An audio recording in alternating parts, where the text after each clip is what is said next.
ನೋಡು ಸಂತು, ತಂದೆಯಾಗಿ ನನ್ನ ಕರ್ತವ್ಯ ಏನು ಮಾಡಬೇಕು ನನ್ನ ಕೈಲಾದಷ್ಟು ನಾನು ಮಾಡಿದ್ದೀನಿ. 2 ದಿನದಲ್ಲಿ ಹಣ ಹೊಂದಿಸ್ಕೊಂಡು ಆ ವ್ಯವಹಾರ ಮುಗಿಸ್ಕೊಂಡು ಮನೇನ ಉಳಿಸ್ಕೊಳ್ಳಿ. ಸರಿ, ನಾನು ಹೇಗೋ ಹೊಂದಿಸ್ಕೋತೀನಿ.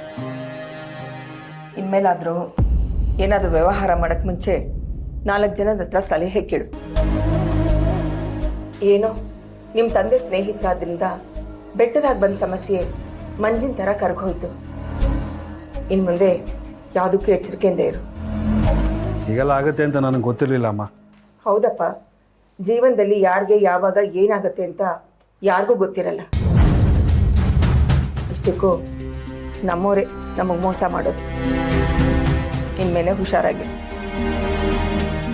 ವೀಣಾ ಸಮಯ ಸರಿಯಾಗಿ ವಿಷಯ ತಿಳಿಸ್ಲಿಕ್ಕೆ ಸರಿ ಹೋಯ್ತು, ಇಲ್ಲಾಂದ್ರೆ ಏನೋ ಮಾಡ್ತಿದ್ದೆ. ಇಂದೇ ಡೌನ್ಲೋಡ್ ಮಾಡಿ ಮತ್ತು ನಿಮ್ಮ ನೆಚ್ಚಿನ ಶೋಗಳನ್ನು ಆನಂದಿಸಿ.